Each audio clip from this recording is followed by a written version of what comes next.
The spring I didn't expect. Have you ever reached a moment where you're tired of trying, tired of translating yourself? Tired of pretending you're fine, especially when it comes to learning English? Maybe you open a video, hear the first sentence, and already want to quit. I've been there. And strangely, the thing that pulled me back wasn't a textbook, an app, or a perfect method. It was an American spring I didn't even notice at first. This whole video is really about that season, outside my window, and inside my heart, and how it quietly changed the way I lived, worked, loved, and learned English in the United States. When I first moved to the U.S., I thought seasons were just weather. Winter was cold, summer was hot, and spring, well, spring was something people posted on Instagram. Cherry blossoms, blue skies, smiles. Honestly, I didn't care. I was too busy surviving. New job. New rules. New culture. And a very old problem, my English felt broken. Not cute accent broken. More like, please don't ask me questions broken. What if I say something wrong?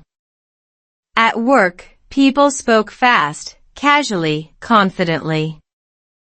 Meanwhile, I rehearsed simple sentences in my head like they were dangerous spells. Good morning. I'll check that. Sorry, can you repeat? That last one, can you repeat? Became my survival sentence. Simple. Honest. And used about 1,000 times. Here's something funny, though. While I felt stuck, everything around me was changing. One day, without warning, winter just softened. Trees that looked dead yesterday suddenly had tiny green dots, like the world blinking awake. I didn't fall in love with American spring all at once. It was more awkward than that. Kind of like my English. Slow. Uneven. A little embarrassing. There's a psychological idea called change blindness. Basically, your brain is so focused on danger or stress that it misses gradual change. That was me. I was so busy worrying about my English, my job, my future, that I didn't notice spring arriving. And I didn't notice something else either. I was already learning English. Not the way YouTube promised. Not fast. But real. One afternoon, a coworker said, "Nice weather, huh?" I froze.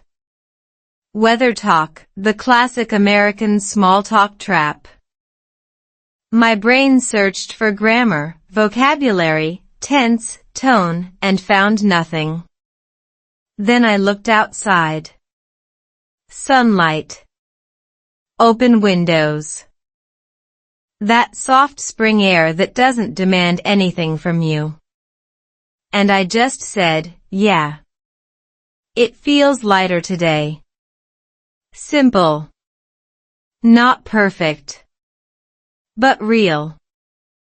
She smiled and said, exactly. That was it.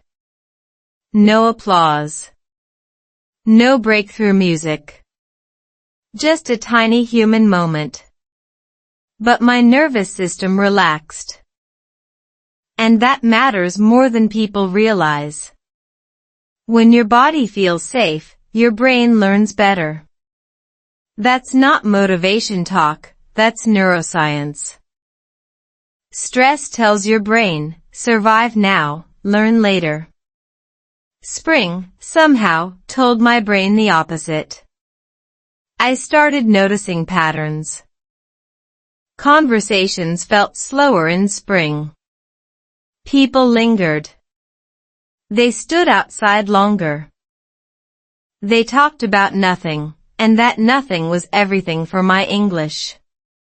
Because when the topic is light, your language can be light too. You don't need fancy words to say, "I like this season." Or, "Spring makes me feel calm." Even now, those sentences are easy to hear, easy to repeat. That's why stories work. Your brain remembers emotions before it remembers rules. Living and working in the U.S. taught me this quietly: English isn't something you conquer.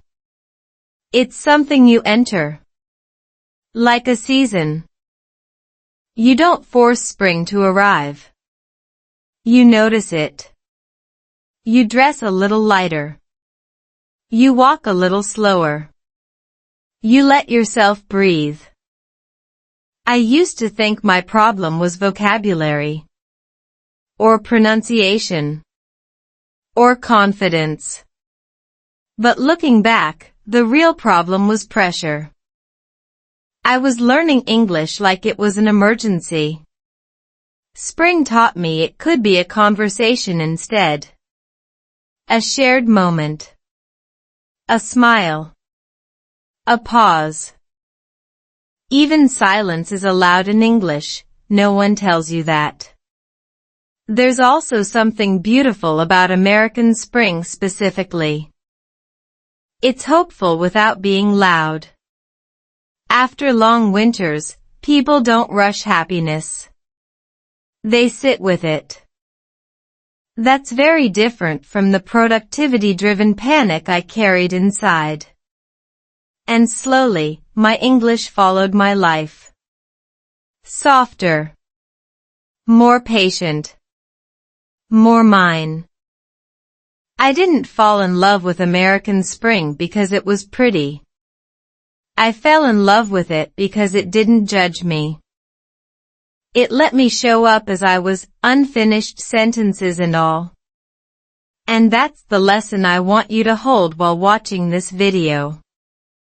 You don't need to be ready to learn English. You just need to be present. So before we go deeper into my story, work, love, marriage, and the seasons that tested all of it, let me ask you something gently.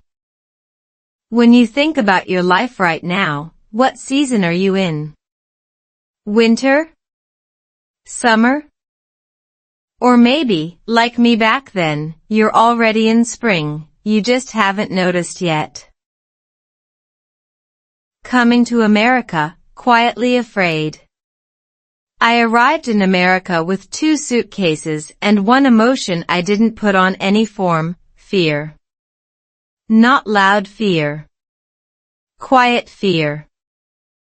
The kind that sits politely in your chest and smiles at immigration officers while whispering, "You're not ready for this." Outside the airport, everything looked calm, organized, and confident, exactly the opposite of how I felt inside.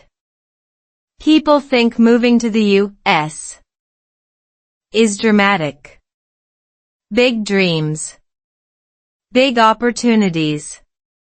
In reality, the first weeks felt small. Small rooms. Small talk. Small sentences. My English shrank under pressure. Words I knew suddenly hid. Grammar rules I memorized stayed silent. My brain didn't fail, it protected me. Neuroscience calls this the threat response. When you feel unsafe, your brain prioritizes survival over performance. In simple terms, fear steals your vocabulary. My first job interview was not a disaster, but it was not a movie scene either. The interviewer spoke kindly, casually, with that relaxed American rhythm. I nodded a lot. Too much. There's a special kind of nod that means, I understand, and another that means, please don't ask follow-up questions. I mastered the second one. When she asked, tell me about yourself, my mind went completely blank. Not empty, more like crowded. Thoughts crashed into each other. I finally said something like, I work hard. I learn fast. Short.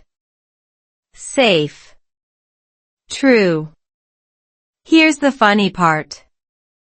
Americans don't expect poetry from you.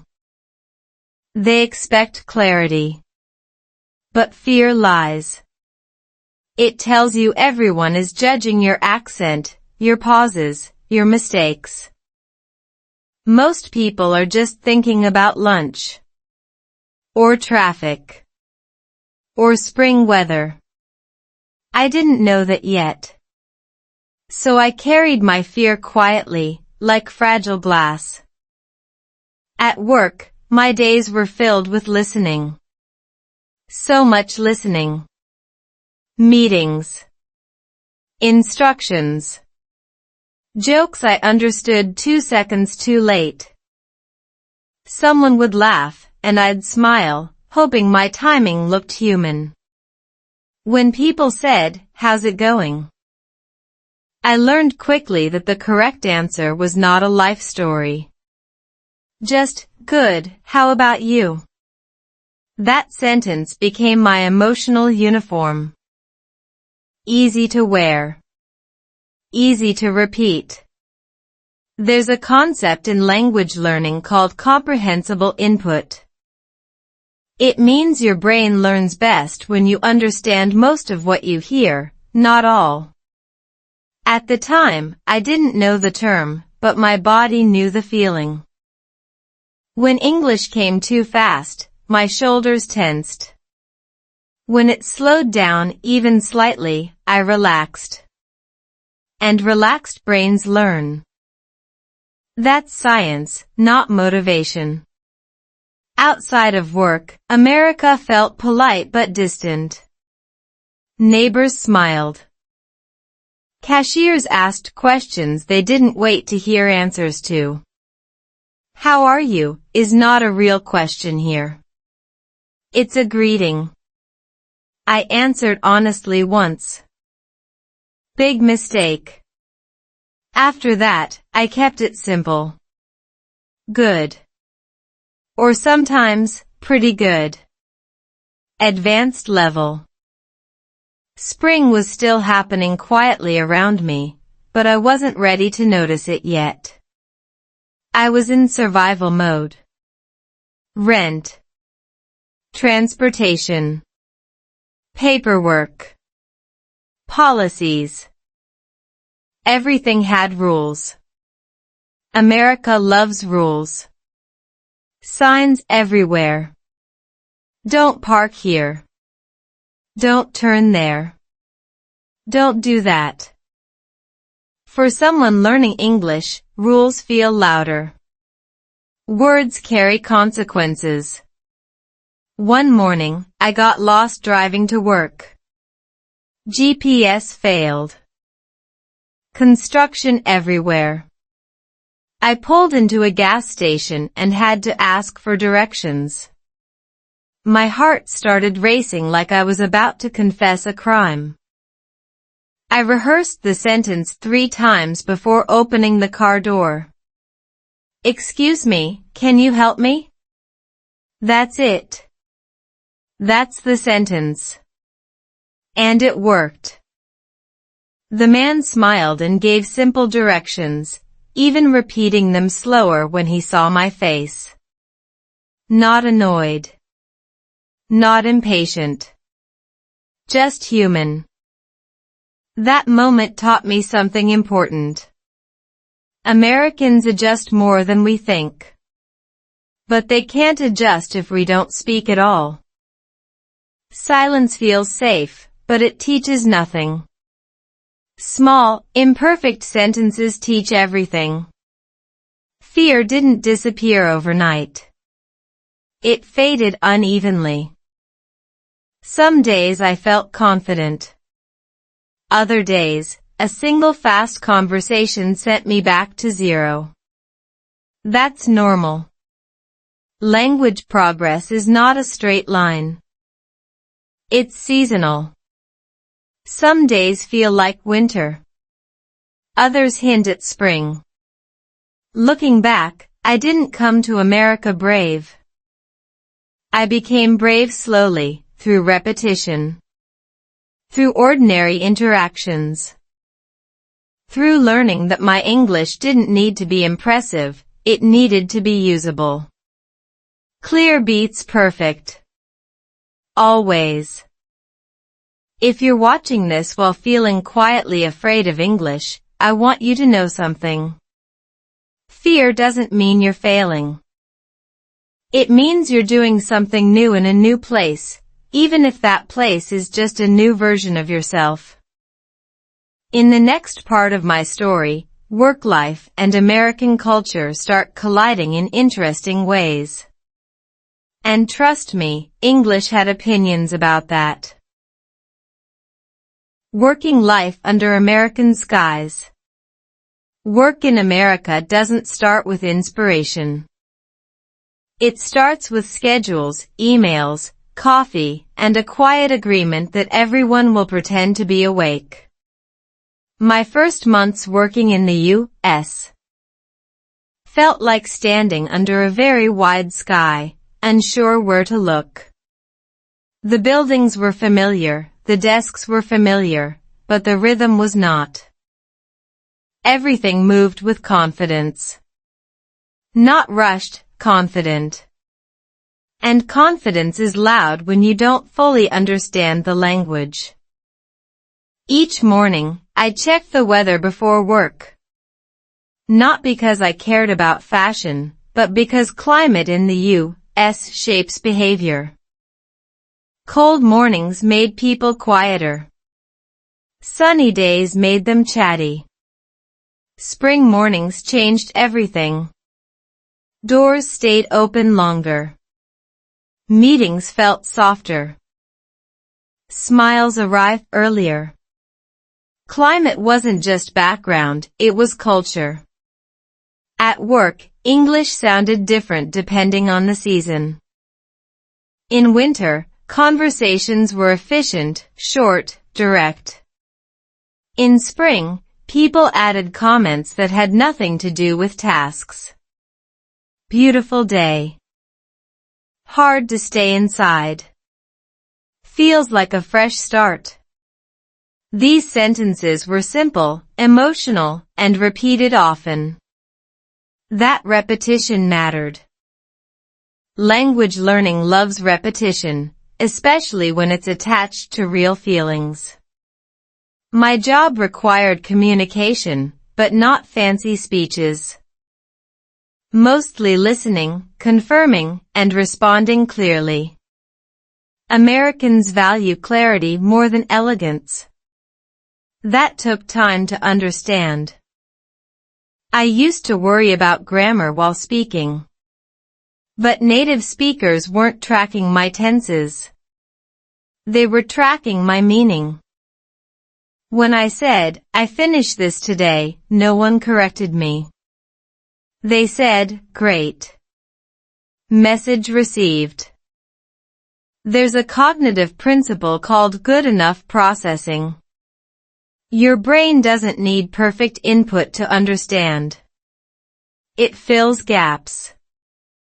Native speakers do this constantly. Once I realized that, my fear relaxed a little. I didn't need to sound native. I needed to sound understandable. That's a much smaller mountain. Workplace culture in the U.S. also surprised me. People asked about weekends, weather, hobbies. At first, I thought these were distractions. Later, I learned they were bridges. Small talk isn't small. It's a way to build trust without pressure. Saying "How was your weekend?" is safer than asking about opinions or beliefs. and spring made these bridges easier. People talked about parks, walks, flowers. Topics with low risk and high warmth.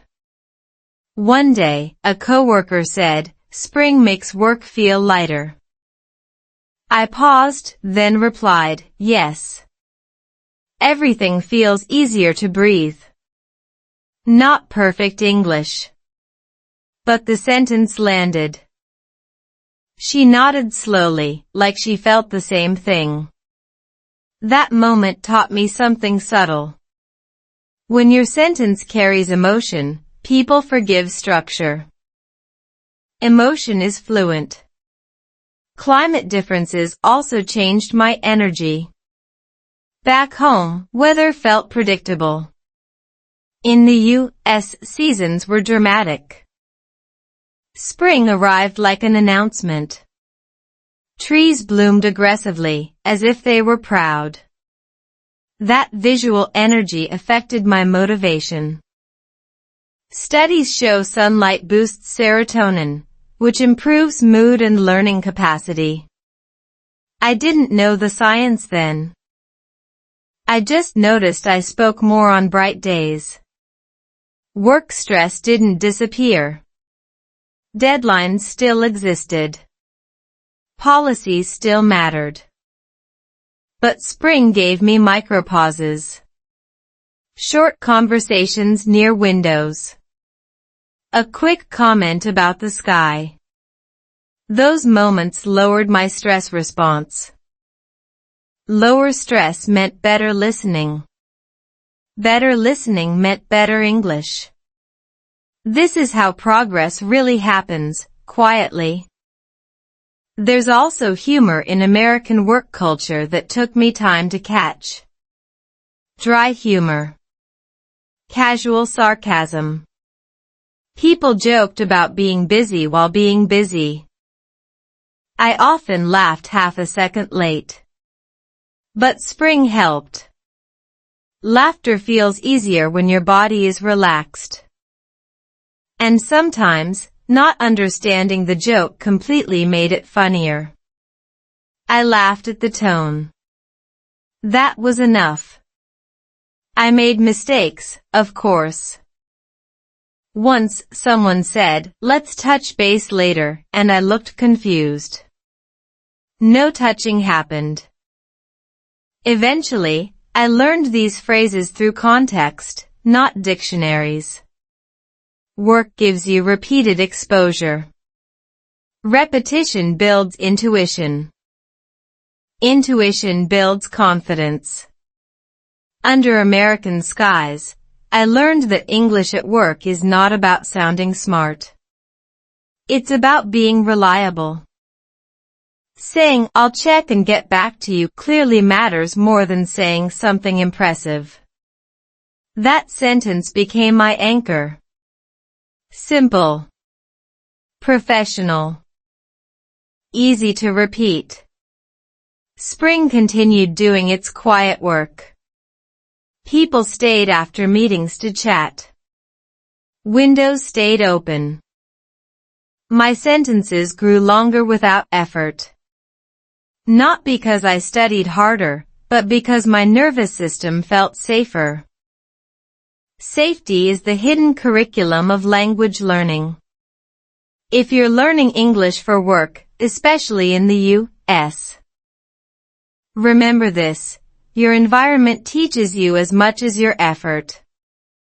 Pay attention to seasons, to moods, to moments when conversation feels easier. That's your entry point. In the next part, I'll share something unexpected: how I realized English was never the real problem at all. English was never the real problem. At some point, something uncomfortable became clear. My English was improving, but my anxiety was not. Sentences came out faster. Listening felt easier. Yet before meetings, my stomach still tightened like it expected danger. That's when I realized the problem wasn't English anymore. It was the story I kept telling myself about English. I used to believe fluency would fix everything. Confidence, belonging, peace of mind. I imagined a future version of myself speaking perfect English and feeling calm all the time. But reality was less dramatic. My English got better, and I still felt nervous. That contradiction forced me to pay attention. In psychology, there's a concept called anticipatory stress. Your brain reacts not to what's happening, but to what it thinks might happen. For language learners, that might happen is usually embarrassment. Saying the wrong thing. Sounding foolish. Being misunderstood. Even after my communication was objectively fine, my brain kept pulling the fire alarm. One morning at work, I caught myself rehearsing a sentence I'd already used 100 times. I'll send the email by noon. Perfectly safe sentence. Zero risk. Yet my mind repeated it like a chant. That's when I laughed at myself, quietly, of course. If my English were truly the problem, practice would have solved it already. Something else was holding on. American culture played a role here.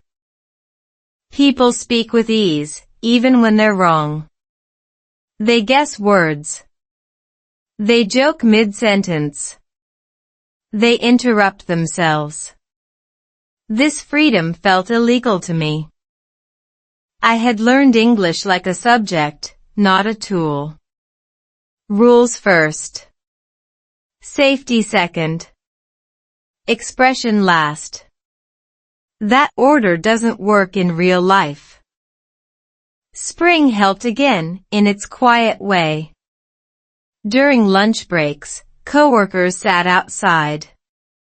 Conversations drifted. Nobody cared if a sentence was polished. They cared if it was honest. I noticed something interesting. When I stopped monitoring my grammar so closely, people responded more warmly. Not because my English improved, but because my energy changed. There's neuroscience behind this. When you're self-monitoring too much, your prefrontal cortex overloads. That's the part of the brain responsible for control and judgment. Language, however, lives deeper, in more automatic systems. Overthinking blocks flow. In simple terms, trying too hard makes you worse. One afternoon, someone asked me a question I didn't fully understand. Old me would have panicked. New me said, "Can you say that again, a little slower?" Calm. Neutral. No apology. The world didn't end. In fact, the conversation improved. That sentence, a little slower, became a permission slip. For them and for me. Humor helped too. I started noticing how often native speakers corrected themselves. I mean, actually, what I'm saying is, they weren't embarrassed. They were thinking out loud. That realization was freeing. Mistakes weren't failures. They were part of communication. Spring air makes these truths easier to accept. I also noticed how my inner voice spoke to me. Harsh. Impatient. Never satisfied. It sounded nothing like the way Americans spoke to each other. At work, people said things like, "You're doing great," or "No rush." But in my head, the voice said, "Not good enough." Try harder. That voice had learned its language long before English entered my life.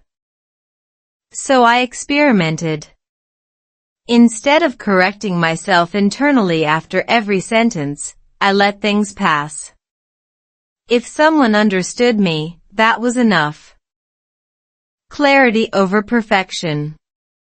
That shift changed everything. My speech didn't become flawless, but it became fluid. There's research showing that self-compassion improves learning outcomes. When learners treat themselves kindly, they take more risks. Risks lead to practice. Practice leads to growth. It's not emotional fluff, it's data. Spring isn't just pretty, it's biologically supportive. Working and living in the U.S. showed me this contrast clearly. Americans fail loudly and recover quickly. I failed quietly and remembered forever. Changing that pattern was harder than learning grammar. But it mattered more. I started telling myself a different story. English wasn't a test. It was a bridge. Some days the bridge felt solid. Other days it shook. Both were normal. When I stopped demanding certainty, confidence followed naturally. There's a simple sentence I repeated often during that time. It's okay to sound human. Easy words. Big relief. Try saying it slowly. It's okay to sound human. That sentence did more for my English than any app. By the time summer approached, something subtle had shifted. I spoke more without planning. I listened without panic. English became part of my life instead of the judge of it. And all it took was realizing the obstacle wasn't language, it was fear wearing a language mask. In the next section, spring does something unexpected. It slows everything down, and that's when real conversations begin. Spring made me speak slowly. Spring didn't push me forward. It pulled the brakes. And strangely, that's when my English finally started to feel natural. By the time spring fully settled in, something in my daily rhythm softened. Mornings were brighter. Evenings lasted longer. People walked instead of rushed. At work, meetings still happened, deadlines still existed, but the pace between moments changed. Pauses appeared. And pauses, I learned, are friendly to language learners. In winter, conversations felt compressed. Fast greetings, fast decisions, fast exits. Spring stretched time just enough for words to breathe. Someone would say, "Nice day," and then actually wait. That waiting mattered. Silence stopped feeling like danger and started feeling like space. I noticed my speaking speed slowing down naturally. Not because I tried to speak slowly, but because I didn't feel chased. When your nervous system isn't rushing, your mouth doesn't either. This is basic biology. Stress speeds you up. Safety slows you down. And slow speech is easier to control, easier to hear, easier to repeat. There's a concept in learning science called processing time. Your brain needs a small delay to turn sound into meaning. When English came too fast, my brain lagged. When conversation slowed, comprehension clicked. Spring didn't change my vocabulary. It changed my timing. One afternoon, a coworker and I stood outside after lunch. No agenda. Just air and light. She talked about her weekend plans. I didn't understand every word, but I understood enough. Instead of panicking, I nodded and said, "That sounds relaxing." Simple sentence. Clear meaning. She smiled. Conversation continued. That's real fluency, not knowing everything, but staying inside the moment. Humor sneaks in when pressure leaves. I started noticing my own small mistakes and letting them go. Once, I said, "I'm exciting for the weekend." Wrong adjective. She laughed gently and said, "Excited?" I laughed too. No shame. Correction happened naturally. That's how children learn. That's how adults forget to learn, by making mistakes feel expensive. Spring made mistakes cheap again. Working life in the U.S. has an interesting relationship with speed. Productivity is valued, but so is tone. People care how something is said. Spring improves tone. Emails feel friendlier. Conversations feel less sharp. This environment helped my English because tone carried me when words were missing. There's also something about walking. In spring, people walk more. Walking conversations are slower. Side by side, not face to face. That changes power dynamics. It's easier to speak when you're not being stared at. My best English conversations didn't happen at desks. They happened while walking to the parking lot, or standing near a window, or waiting for coffee. Scientists call this state-dependent learning. Your brain learns best when the environment supports calm focus. Movement, light, and mild positive emotion increase retention. Again, I didn't know the terms. I felt the effects. English stuck better when my body felt good. I also started speaking less perfectly, and more honestly. Instead of searching for advanced words, I chose familiar ones. Instead of long explanations, I used short sentences. I'm not sure. Let me think. Can we check? These phrases are powerful. They slow conversations down politely. They buy time. They create clarity. Spring taught me that slow English is strong English. You don't impress people by speaking fast. You connect by being clear. In American culture, clarity builds trust. Trust builds patience. Patience gives you space to learn. There's a funny contradiction here. When I stopped trying to sound fluent, people said my English sounded better. What they meant was it sounded calmer. Less forced. More human. Fluency isn't speed, it's comfort.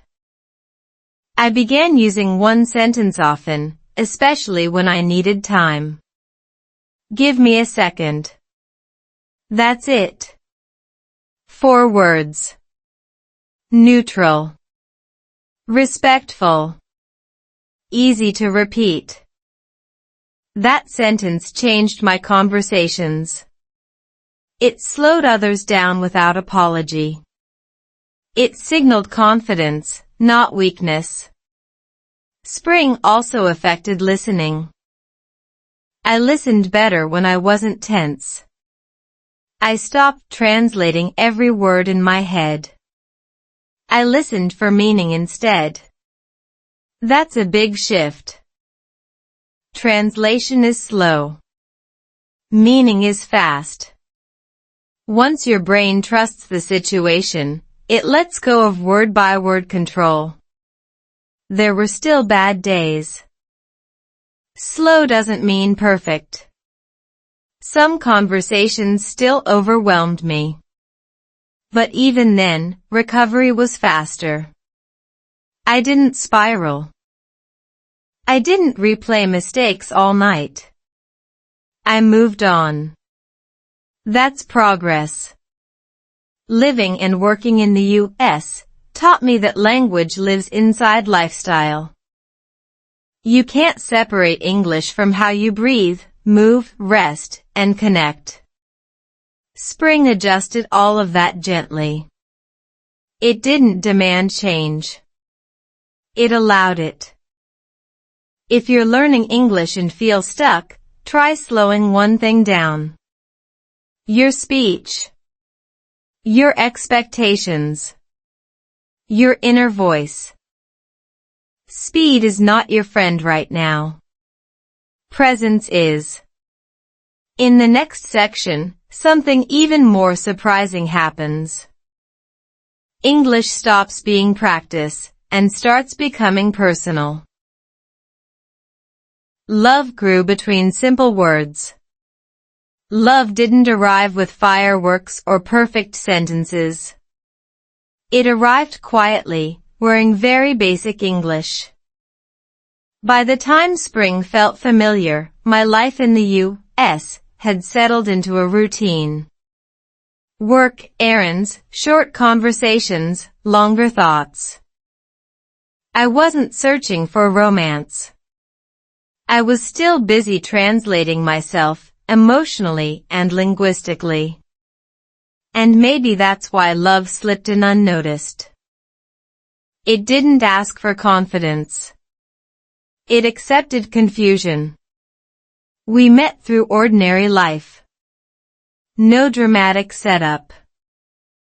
Just repeated proximity and small talk that slowly became less small. At first, our conversations lived in safe territory. Weather.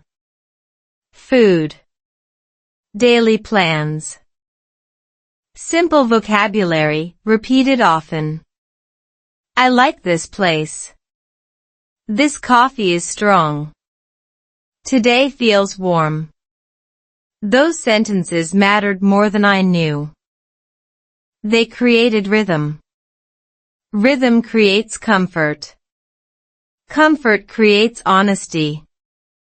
My English wasn't impressive, but it was consistent. That consistency built trust. In relationships, people don't need eloquence. They need reliability. Saying what you mean, even simply, is better than saying something beautiful you don't fully own. There's something humbling about falling in love in a second language. You can't hide behind clever words. You can't argue elegantly. You're forced to be direct. When I felt happy, I said, I feel good with you. When I felt confused, I said, I don't understand my feelings yet. Those sentences weren't poetic. They were real. Humor came from mistakes. Once, I tried to express excitement and said, my heart is very busy. She laughed, not at me, but with me. Then she said, busy is good. That became a private joke. Language doesn't need to be correct to be meaningful. It needs to be shared. Spring made these moments softer. We walked more. We talked while moving. Silence felt natural, not awkward. Walking side by side removes pressure. You don't have to perform. You just exist together. Some of our best conversations happened without eye contact, without structure. Just words drifting into space. Psychologists say emotional bonding increases when people feel psychologically safe. Safety lowers defenses. Lower defenses allow vulnerability. Vulnerability doesn't require advanced language. It requires courage, and short sentences are often the bravest ones. At times, my limited English slowed emotional expression. I couldn't explain everything I felt. That frustrated me. But it also protected us. Slowness prevented escalation. We clarified instead of assuming. When I didn't have the words, I asked questions. What do you mean? Can you explain? Those questions built understanding, not distance. American culture encourages direct communication in relationships. That was new for me. Direct doesn't mean harsh. It means clear. Saying I need time is respected. Saying I feel tired today doesn't require apology. Learning this through love was easier than learning it at work. Emotion motivates memory. There were moments of misunderstanding, of course. Cultural assumptions hid inside words. Tone mattered. Timing mattered. Sometimes my silence was interpreted as distance. Sometimes her openness felt overwhelming. But we learned each other's rhythms. English became a bridge, not a test. Spring also brought patience. People are kinder in spring. They wait more. That waiting showed up in our conversations. When I searched for words, she didn't rush me. That pause said more than any sentence. It said, I'm here. There's a concept called emotional contagion. Feelings transfer between people. Calm invites calm. Anxiety invites anxiety. When I felt safe, my English flowed better. When English flowed better, connection deepened. It was a loop, but a good one. I realized something important during that time. Love didn't improve my English. English improved because of love. Motivation shifted. Language stopped being about survival and started being about connection. I wanted to explain myself, not defend myself. We talked about seasons once. She said spring felt hopeful to her. I said spring felt gentle. Both were true. That conversation stayed with me. Seasons aren't just weather. They're emotional climates. And love tends to grow in seasons that allow mistakes. There were nights when I replayed conversations in my head, correcting grammar that no longer mattered. Slowly, that habit faded. Emotional accuracy replaced linguistic accuracy. Did she understand how I felt? Yes. Then the sentence worked. Living and working in the U.S. I learned many practical things. But love taught me the most important lesson about English. Language exists to reduce distance. Not to impress. Not to prove intelligence. Just to move closer. My favorite sentence during that period was incredibly simple. I'm glad you're here. Easy to say. Easy to hear. Easy to remember. Try it. I'm glad you're here. That sentence carries warmth without complexity. It's perfect for learners because it's human. As spring leaned toward summer, something shifted again. Love deepened. Life became more complicated.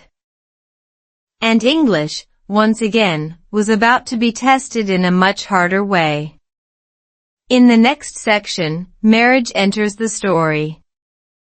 And language, suddenly, carries real weight. Marriage tested by language. Marriage arrived quietly, without a countdown. One day we were just sharing space and decisions, and the next day those decisions had consequences. Papers. Plans. Families. The word marriage sounds romantic, but in real life, it's mostly conversations, long ones, short ones, and many that don't go as planned. In a second language, those conversations feel heavier. At first, I thought love would carry everything. Love plus good intentions equals understanding. That formula works in movies. In real life, especially in the U.S., marriage demands clarity. Feelings matter, but structure matters too. And structure is made of words. The first challenge wasn't conflict. It was logistics. Insurance. Housing. Schedules. American systems are efficient but word-heavy. Forms don't care about your accent. They care about accuracy. I often read the same sentence 3 times, then asked for help, feeling both grateful and small. Language had power now. Real consequences. At home, language shifted again. Work English was about clarity. Love English was about emotion. Marriage English had to be both. That's a difficult balance even for native speakers. For me, it felt like juggling while learning the rules of gravity. Arguments didn't explode. They leaked. Small misunderstandings accumulated.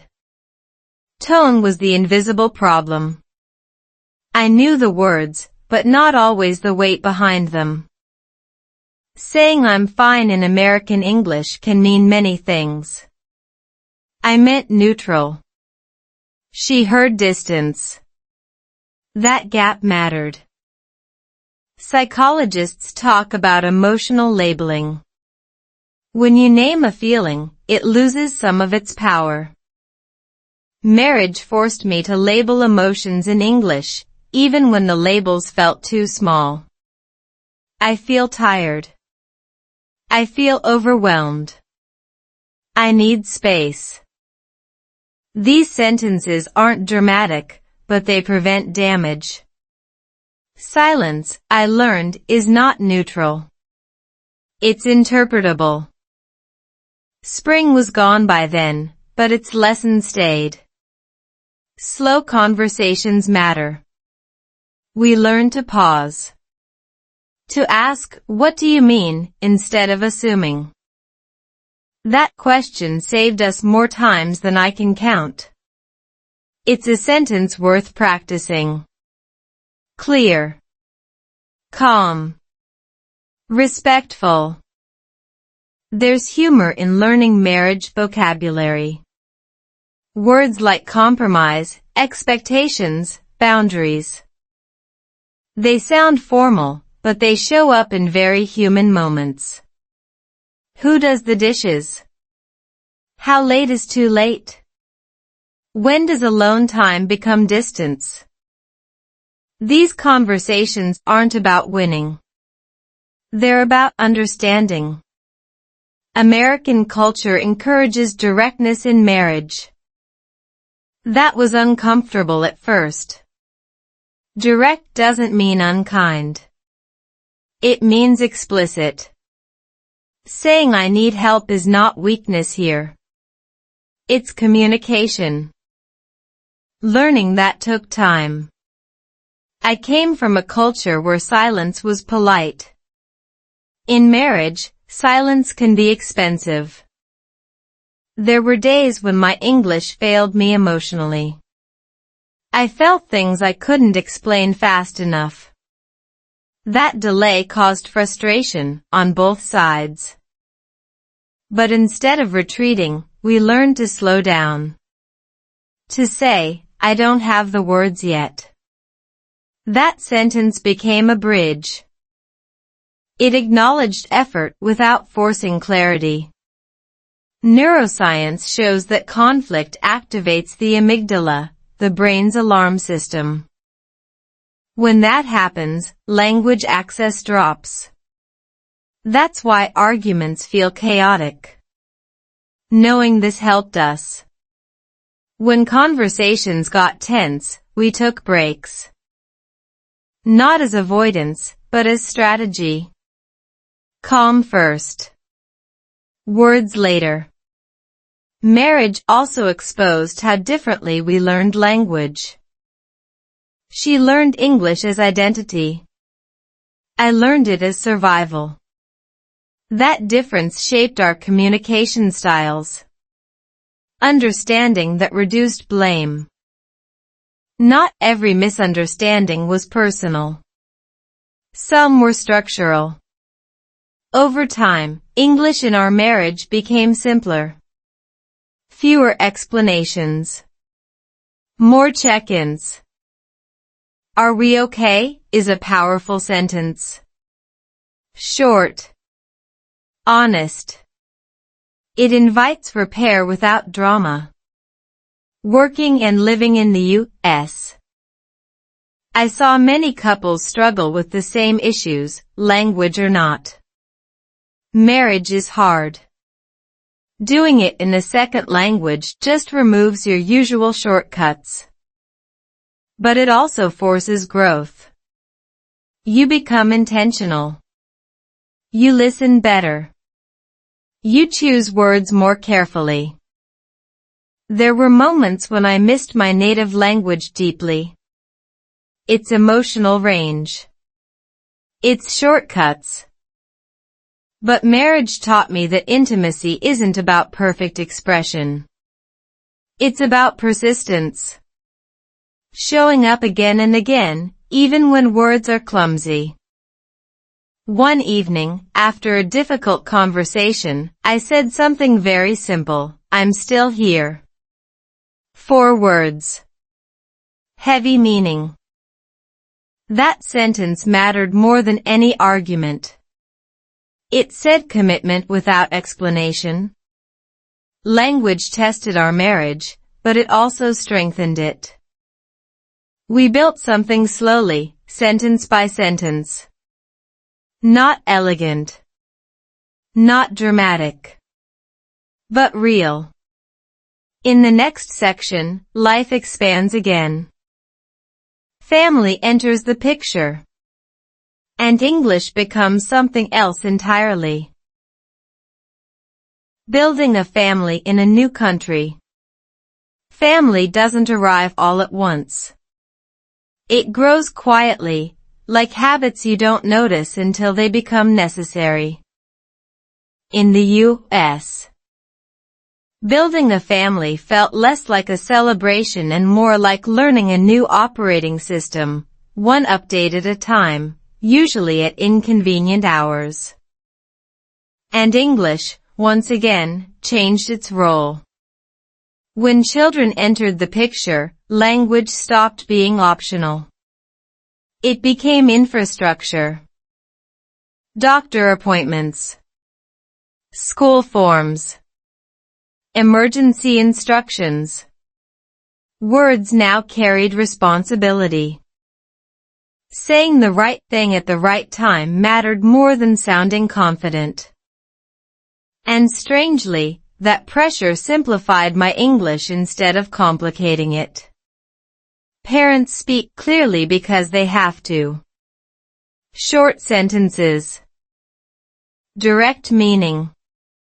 Repetition. Sit here. Wait a second. It's okay. These phrases became daily tools. Easy to hear. Easy to repeat. easy to remember. My English improved not because I studied more, but because family demanded consistency. American parenting culture surprised me. Teachers explained everything. Doctors expected questions. Schools sent emails, so many emails. At first, reading them felt exhausting. Then patterns appeared. Phrases repeated. Structure emerged. Language stopped being noise and became signal.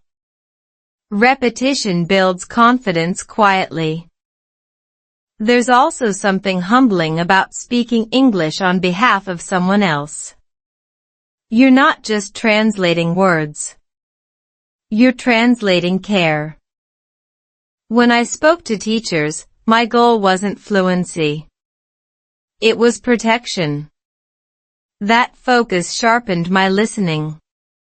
Motivation has a way of organizing attention. Humor found its way back in unexpected places. Kids correct language without mercy. They don't care about effort. They care about accuracy. I once mispronounced a word and got a look that said, "That's not how it works." Then laughter. Then correction.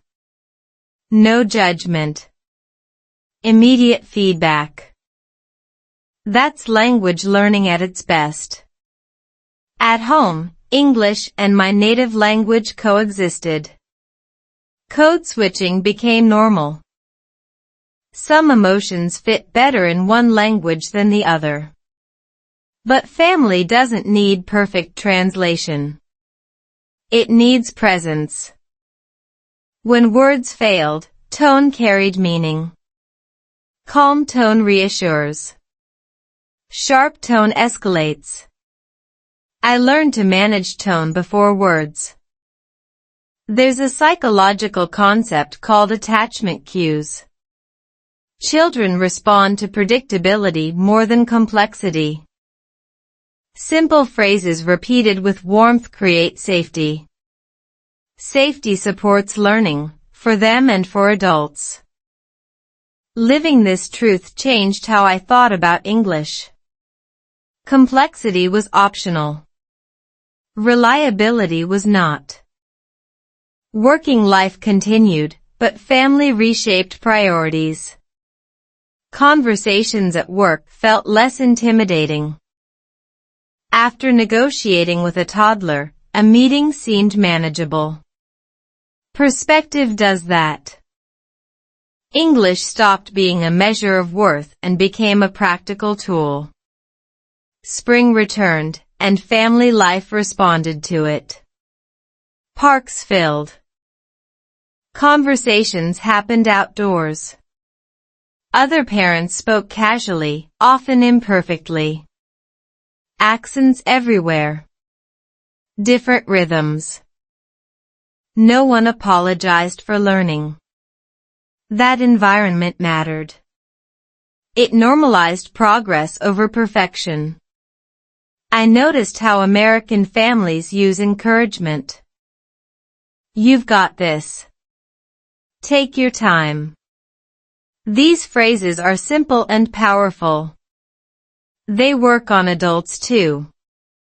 I started using them on myself, quietly. Internal language shapes external behavior. There were challenges, of course. School meetings with fast talkers. Medical terms that didn't slow down. Moments of exhaustion when English felt heavy again. But recovery was faster. Family gave context. Context reduces anxiety. Anxiety reduction improves comprehension.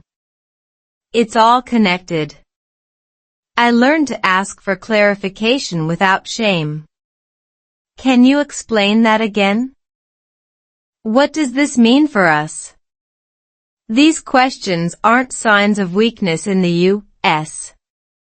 They're signs of engagement. That cultural difference matters for learners. Curiosity is respected here. Family also brought community. Birthday parties. School events. Casual conversations that repeated familiar phrases. Nice to meet you. Thanks for coming. See you next time. Repetition built ease. Ease built confidence. Neuroscience tells us that emotional relevance strengthens memory. Words linked to care, safety, and responsibility stick. Family provided all three. English learned in this space stayed with me. Not because it was perfect, but because it mattered. I stopped separating learning English from living life. They merged. Language followed routine. Routine built fluency. Fluency reduced fear. Fear reduction improved relationships. The loop continued. One sentence became central during this time: we'll figure it out. 4 words. Honest. Calming. That sentence carried us through uncertainty. It didn't promise solutions. It promised effort. Building a family in a new country taught me that language grows where life grows. You don't wait to be ready. You speak because someone needs you to. And somehow, that's when English becomes yours. In the next section, I'll talk about a season that almost broke everything, when motivation faded and quitting felt reasonable. The season I almost gave up. Burnout doesn't announce itself. It blends into routine and waits for you to confuse it with normal life. By the time I noticed, motivation had already packed its bags. Work continued. Family routines held. English functioned. But the energy behind all of it felt thin, like a phone battery stuck at 20%. This season wasn't dramatic. No big argument. No failure that forced a decision. Just a quiet heaviness. I did what needed to be done and nothing more. Conversations stayed practical. Emotions stayed managed.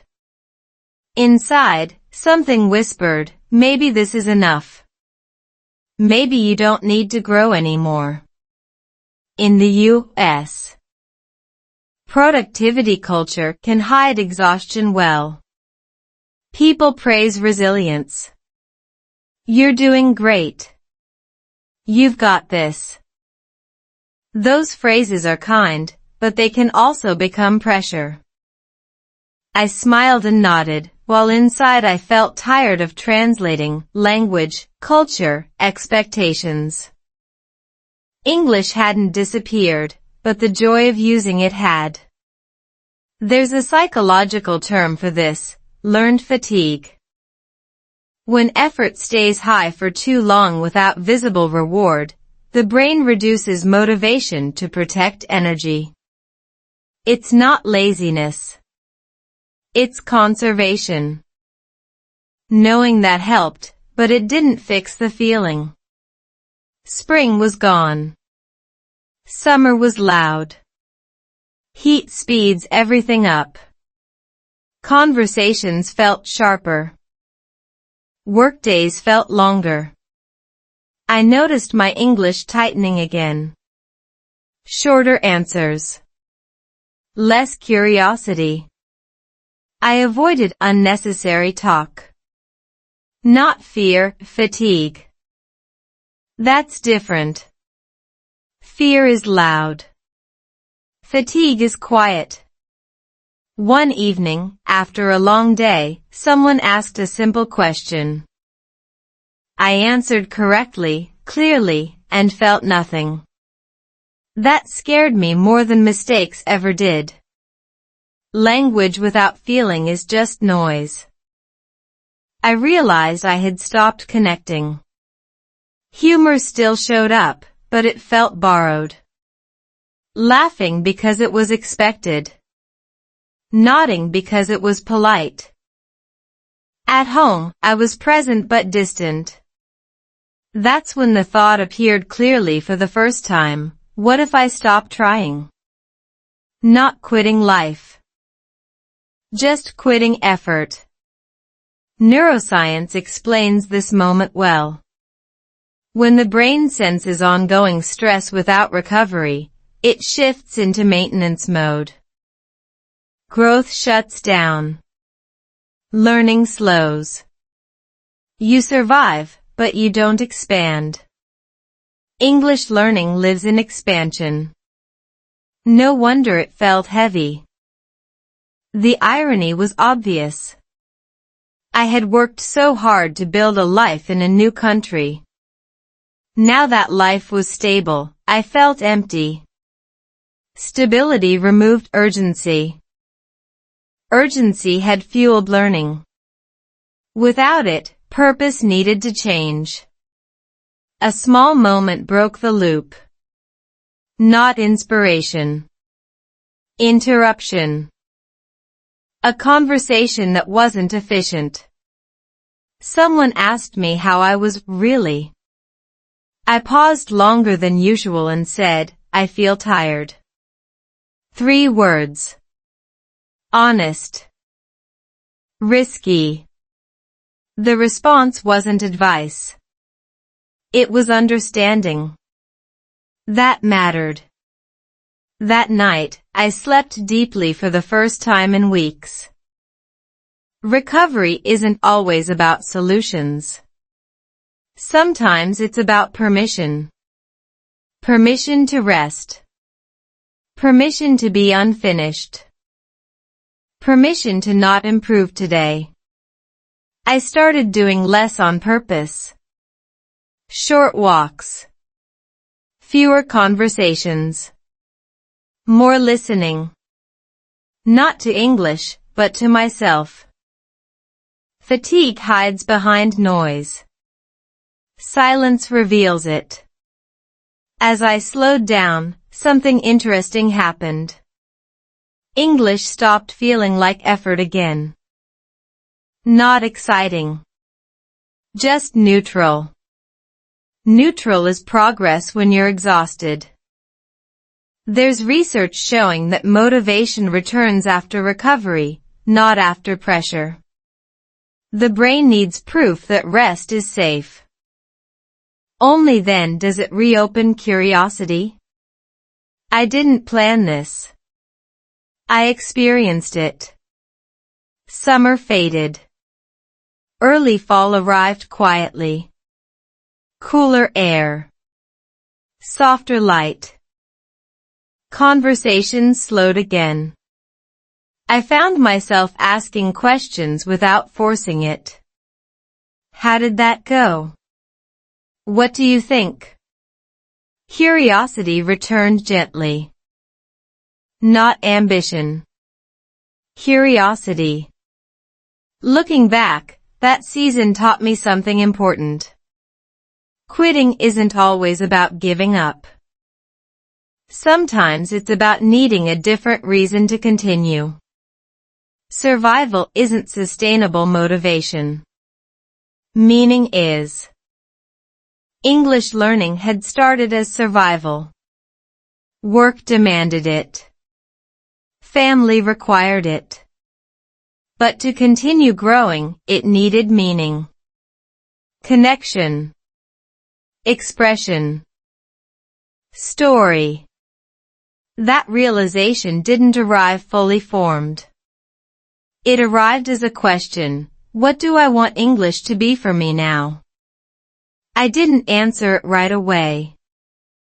I lived with it. Let it sit. That patience mattered. Answers forced under pressure are usually shallow. Real ones take seasons.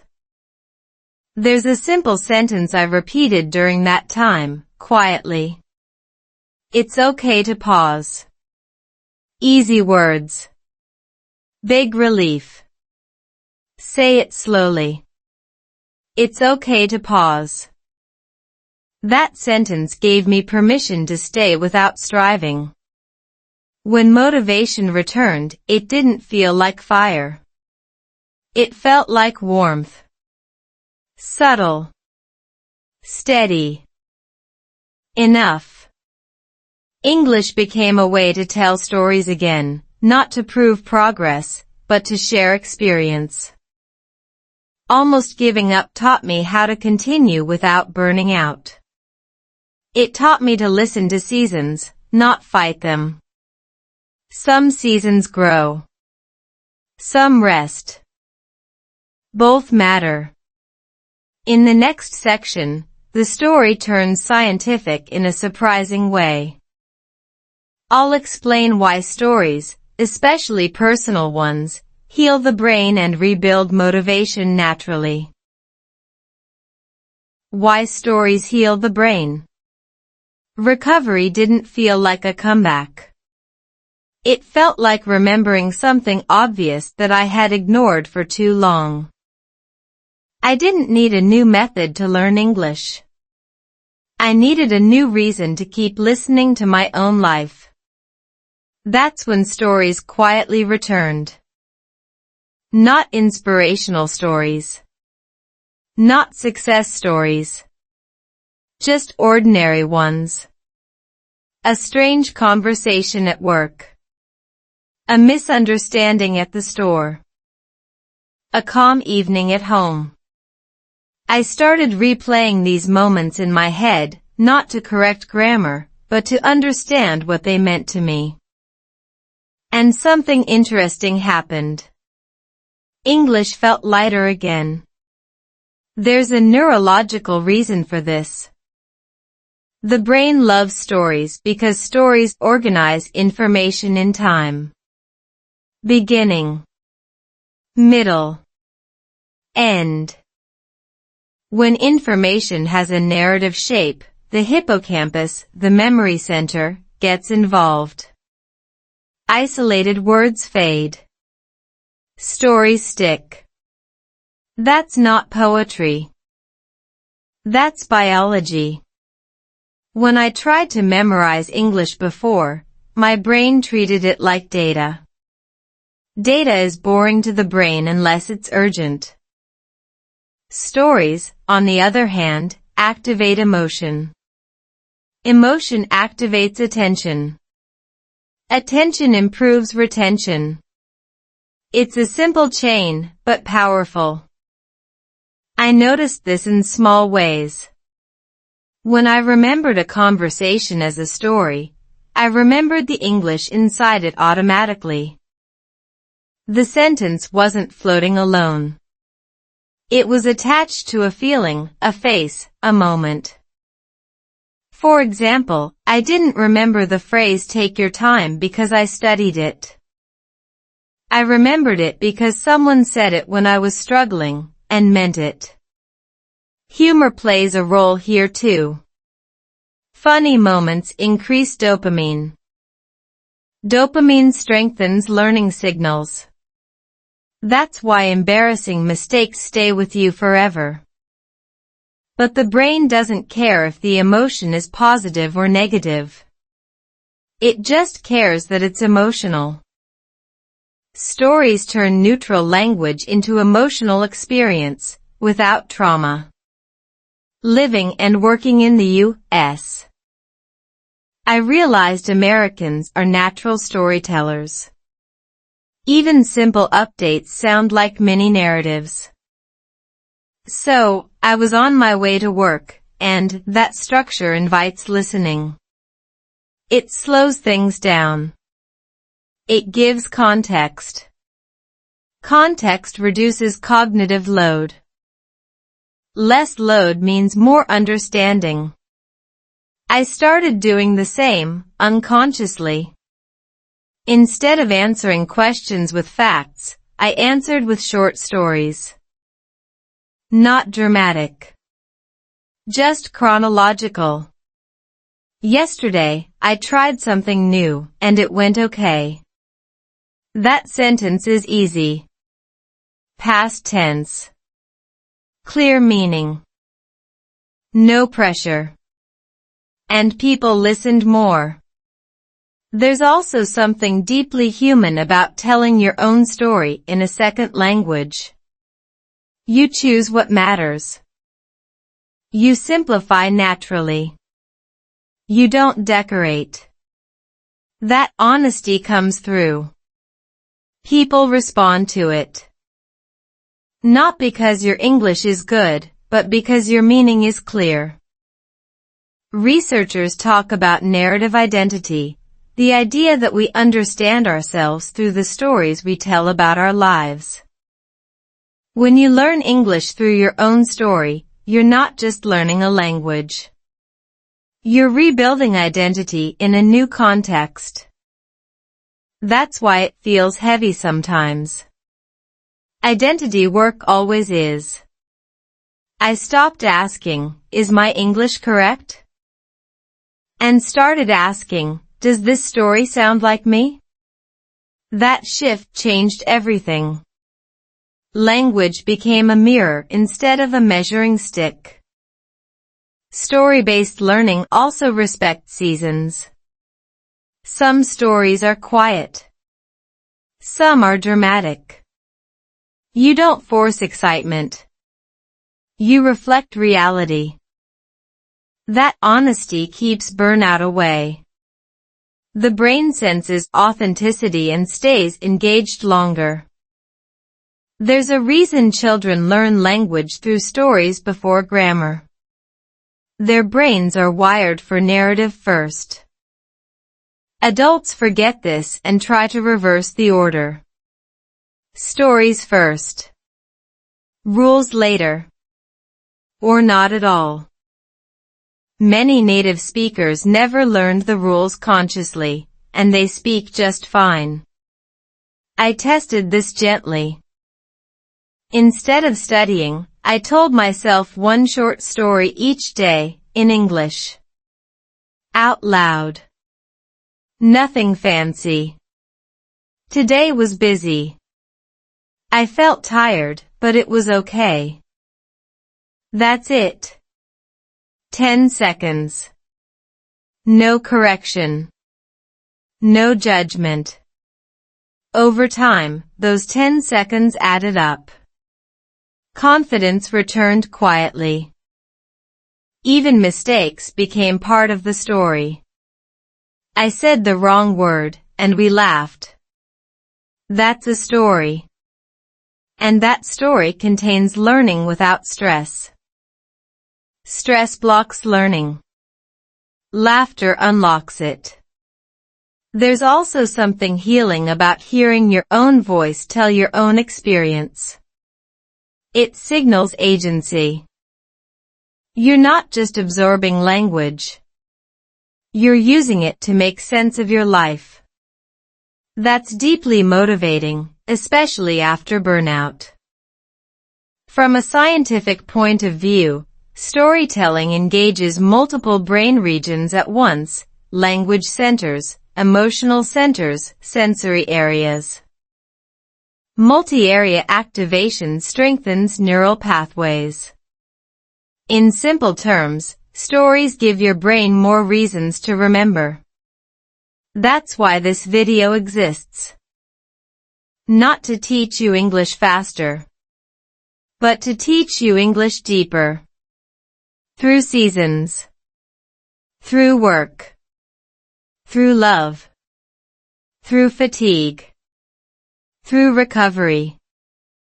Through stories that sound like life, not lessons. One simple sentence guided me during this phase: tell it the way it felt. Easy to say.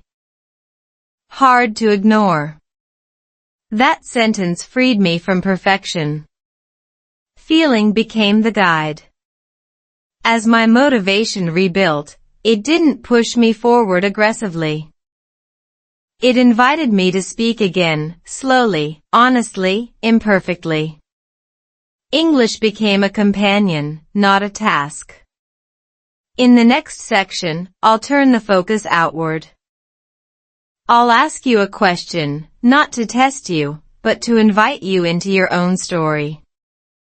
Because learning works best when it's shared. Choosing your season, without rushing it. By the time I reached this point in my journey, I stopped trying to label my life too quickly. Americans love labels. Spring person. Summer energy. Fall mood. Winter soul. It's neat. It's marketable. It fits nicely into a quiz. But real life doesn't move that cleanly, especially when you're living in another country and learning another language at the same time. Some mornings, I woke up feeling like spring. Curious. Light. Slightly hopeful for no clear reason. Other days felt like late winter, quiet, stiff, a little slow, but not dead. Just resting. I learned to stop arguing with those shifts. At work in the U.S., people often ask casual questions that sound simple but carry emotional weight. How's it going? You doing okay? At first, I answered automatically. Good.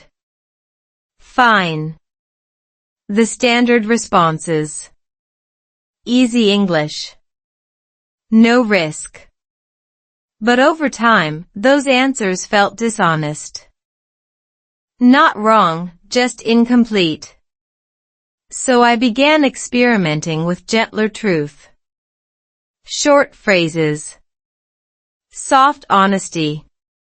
A bit tired, but okay. Busy week, learning a lot. Those sentences are simple. Clear. They don't overshare. But they're real. And interestingly, people responded better. They slowed down. They nodded. Some smiled. One coworker laughed and said, "Yeah, that sounds about right." That small moment mattered. Humor doesn't need perfect timing or clever words. Sometimes it's just recognition. That shared same here feeling. Living in the U.S. teaches you something unexpected. Optimism here is often practical, not emotional. People don't wait to feel good before moving forward. They move forward and trust the feeling will catch up. That mindset confused me at first. I thought motivation had to come before action. Turns out, action can be very motivating. English works the same way. You don't wait to feel fluent. You speak simply, and confidence follows later. Or it doesn't. And that's still okay. During this season of my life, my marriage taught me patience in a new language. When you argue in your native tongue, emotions move fast. In English, everything slows down. You choose words carefully. You pause more. You misunderstand sometimes. And strangely, that slowness can soften conflict. One night, in the middle of a disagreement, I searched for a word and couldn't find it. I stopped talking. My partner waited. Then I said, very simply, I feel heavy. Not poetic. Not precise. But true. That word landed. The argument changed shape. We listened instead of reacting. That's when I realized language doesn't need to be impressive to be effective. It needs to be accurate enough to carry feeling. Americans often say, "Take it one day at a time." I used to think that phrase was empty. A cliché.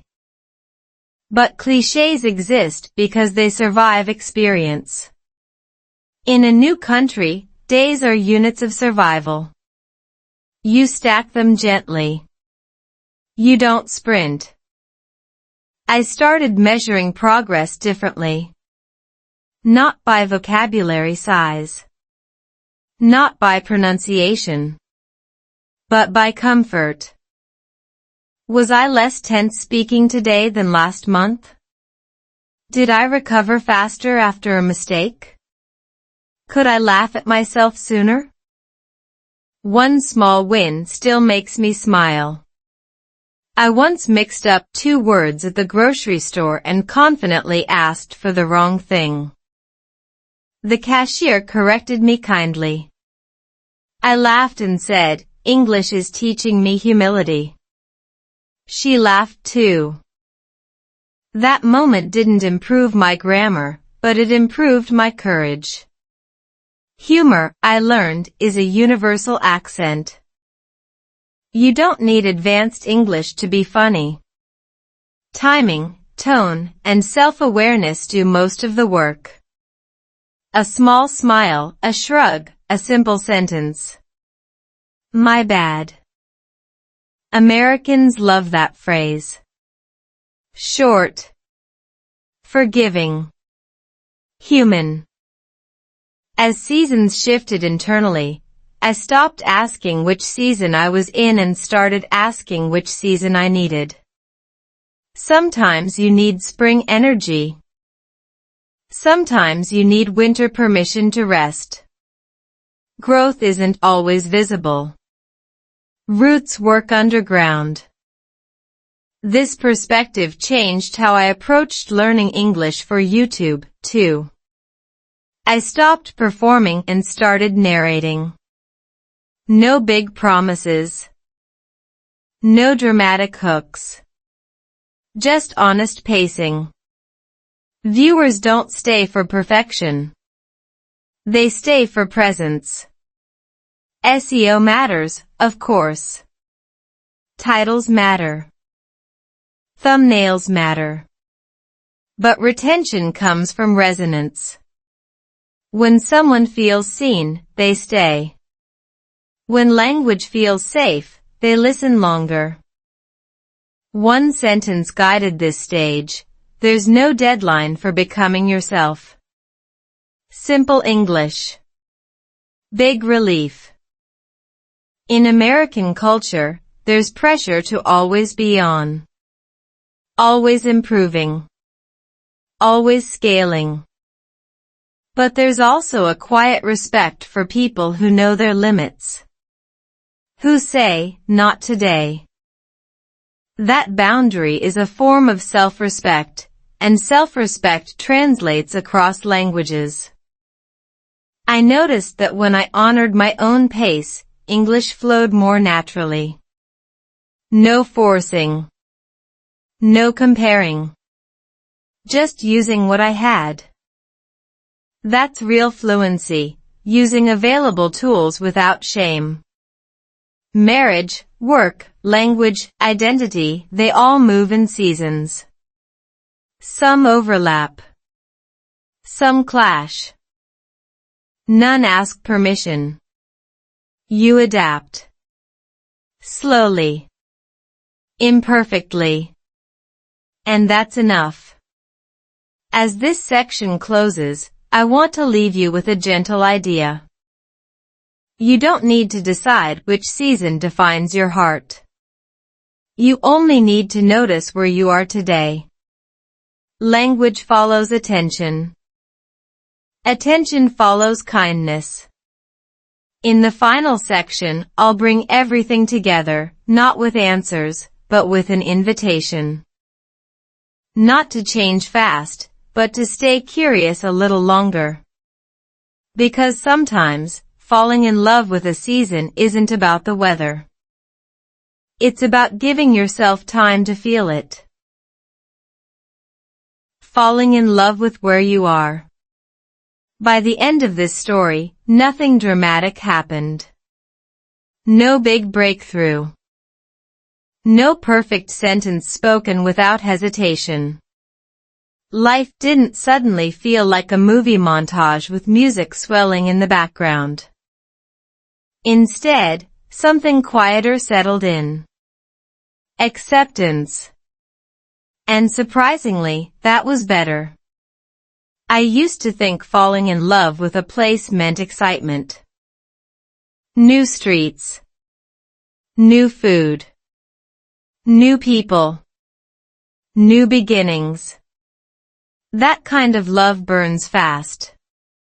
Bright, but impatient. What I didn't expect was a slower affection, one that grows when novelty fades and routine takes over. American spring taught me that lesson gently. Not through flowers or weather, but through rhythm. Mornings that started earlier than I wanted. Coffee that tasted the same every day. Commutes that were boring enough to think during. That boredom was a gift. It gave my mind space to breathe. At work, nothing changed much. Same responsibilities. Same small misunderstandings. Same polite emails.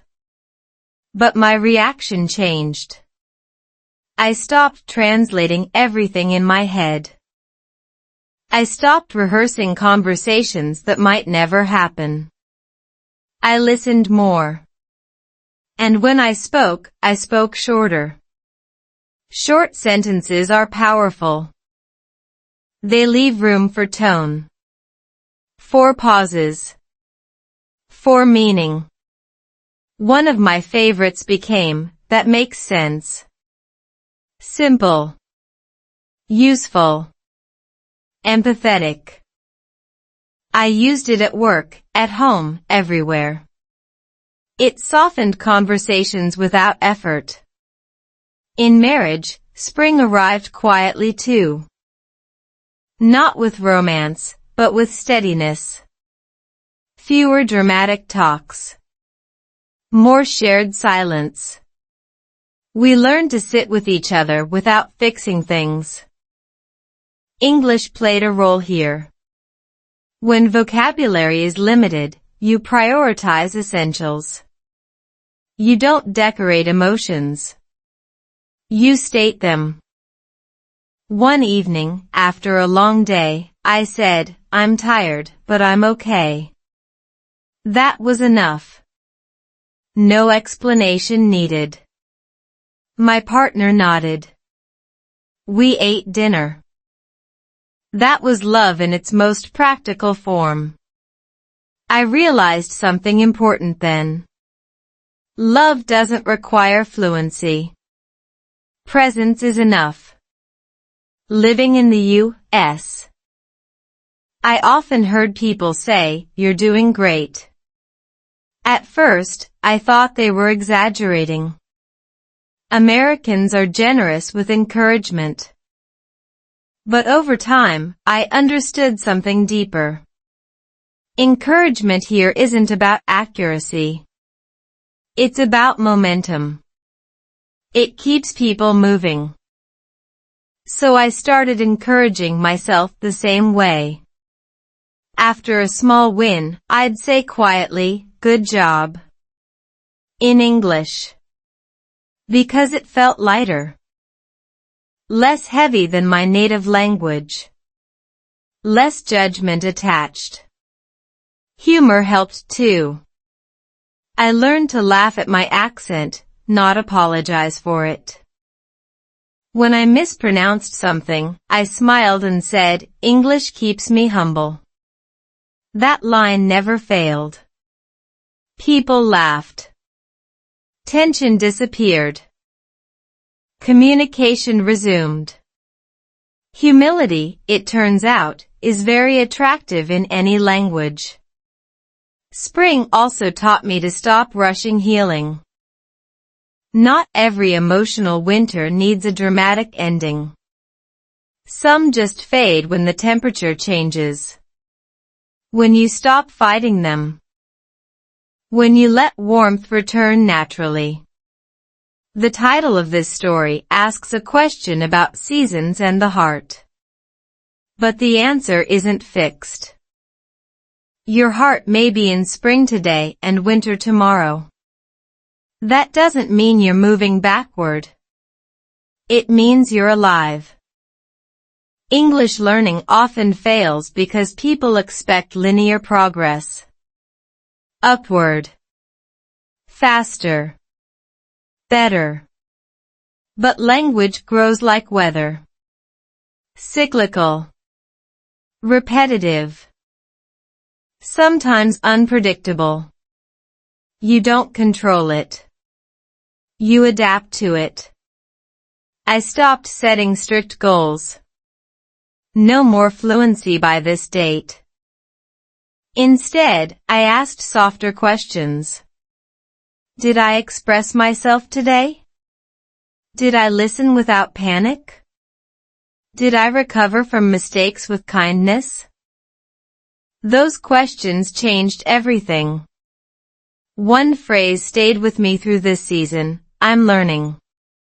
Present continuous. Not finished. Not perfect. Just ongoing. That tense feels honest.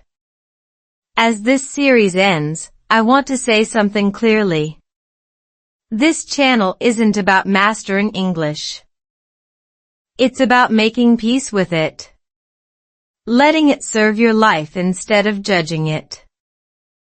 If you're living abroad, loving across cultures, working in a second language, or simply tired of trying so hard, this story is for you.